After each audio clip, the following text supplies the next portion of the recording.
வணக்கம். இன்னைக்கு நாம பார்க்க போறது உலகத்திலே மிக முக்கியமான ஒரு மீட்பின் கதை, அ கிறிஸ்மஸ் கேரல். ரொம்பவே பேராசை பிடிச்ச ஒரு மனுஷன் எப்படி மனசு மாறி ஒரு நல்ல மனுஷனா மாறுறான். அவனோட அந்த முழு பயணத்தையும் தான் நாம இப்போ ஸ்டெப் பை ஸ்டெப்பா பார்க்க போறோம். வாங்க போகலாம். கதைய ஆரம்பிக்கும் போதே நம்ம ஹீரோ எபனேசர் ஸ்க்ரூஜ சந்திக்கிறோம். கிறிஸ்மஸ் பண்டிகைனாலே அவருக்கு சுத்தமா பிடிக்காது.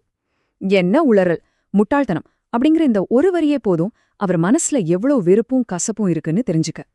இதுதான் நம்ம கதையோட ஆரம்ப புள்ளி. சரி, முதல்ல ஸ்க்ரூஜோட உலகம் எப்படிப்பட்டதுன்னு பாப்போம்.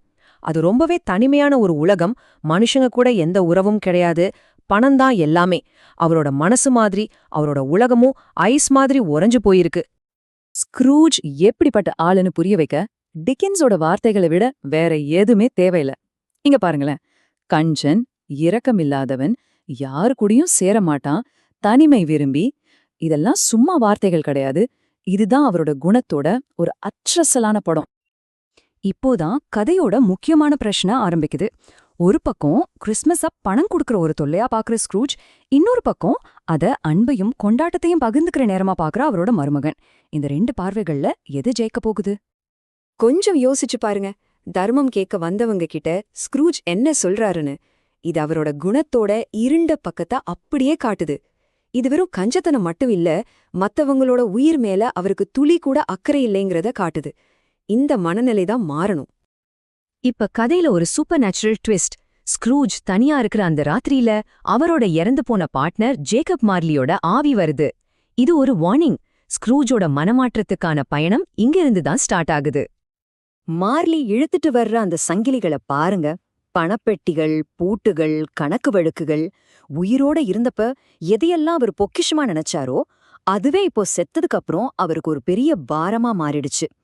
எவ்ளோ பெரிய பாடம் பாருங்க. மார்லியோட இந்த வார்னிங் தான் கதையோட முக்கியமான டேர்னிங் பாயிண்ட். அவர் என்ன சொல்றாருன்னா, நான் என் வாழ்க்கையில செஞ்ச தப்பால இந்த சங்கிலிய சுமந்துட்டு இருக்கேன். ஆனா என் நிலைமை உனக்கு வராம தப்பிக்க உனக்கு இன்னும் ஒரு சான்ஸ் இருக்குன்னு சொல்றாரு. இது ஸ்க்ரூஜுக்கு நேரடியா கொடுக்கப்பட்ட ஒரு சவால். ஒன்னு நீ மாறு, இல்லனா என்ன மாதிரி நீயும் கஷ்டப்படு. இதுதான் விஷயம். ஸ்க்ரூஜ மாத்துறதுக்கு ஒரு பாதை இருக்கு. அதுதான் இந்த 3 ஆவிகளோட வருகை. முதல்ல கடந்த காலம், அப்புறம் நிகழ்காலம், கடைசியா எதிர்காலம்.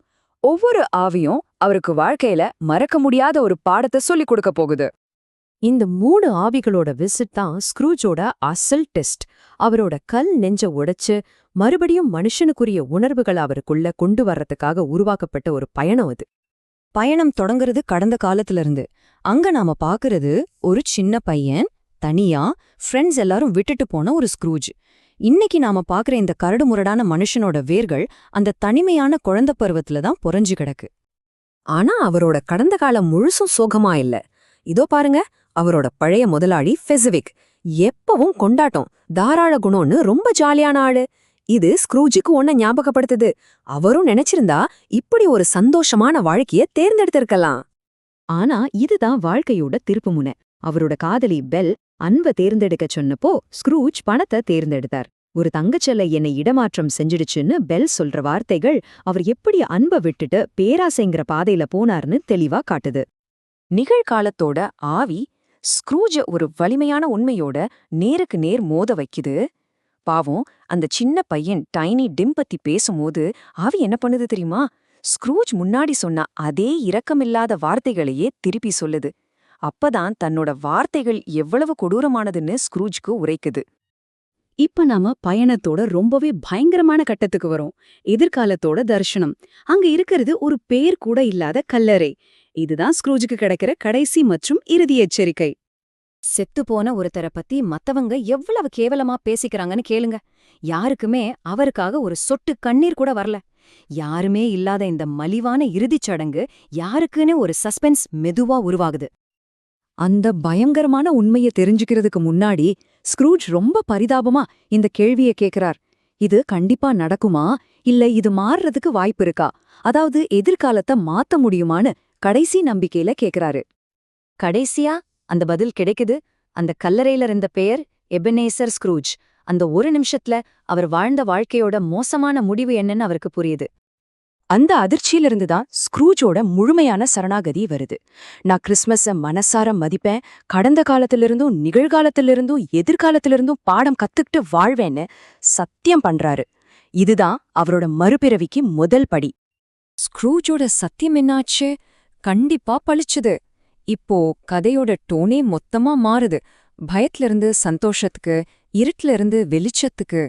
கிறிஸ்மஸ் அன்னைக்கு காலையில ஸ்க்ரூஜ் ஒரு புத்தம்புது மனுஷனா கண்முடிக்கிறார். அவரோட சந்தோஷத்தை அவரோட வார்த்தைகள்லயே கேளுங்க. நான் எருகு மாதிரி லேசா இருக்கேன், தேவதை மாதிரி சந்தோஷமா இருக்கேன். பல வருஷமா அவர் மனசுல இருந்த பேராசைங்கிற அந்த பெரிய பாரம் இறங்குன மாதிரி உணர்றாரு. வெறும் வார்த்தை மட்டும் இல்ல, ஸ்க்ரூஜ் உடனே செயலிலையும் இறங்கிட்டாரு. கிராச்சட் குடும்பத்துக்கு பெரிய வான்கோழி அனுப்புறது, பெரிய தொகை டொனேட் பண்றது, தாம் மருமக வீட்டு விருந்துக்கு போறதுன்னு தம் மனமாற்றம் நிஜமானதுதான்னு உலகத்துக்கே நிரூபிக்க ஆரம்பிச்சிட்டாரு. கடைசியா இந்த கதையோட ரொம்பவே அழகான இந்த வரியோட முடிப்போம். டைனி டிம் சொல்ற மாதிரி, கடவுள் நம் எல்லாரையும் ஆசிர்வதிக்கட்டும். இது இரக்கம், அன்பு, மனிதாபிமானம் எல்லாத்தையும் சொல்ற ஒரு வரி. ஒரு தனி மனுஷனோட மனமாற்றம் அவரை சுத்தி இருக்கிற எல்லாருக்கும் எவ்ளோ பெரிய ஆசிர்வாதமா மாறுதுங்கிறதுக்கு இது ஒரு அருமையான உதாரணம்.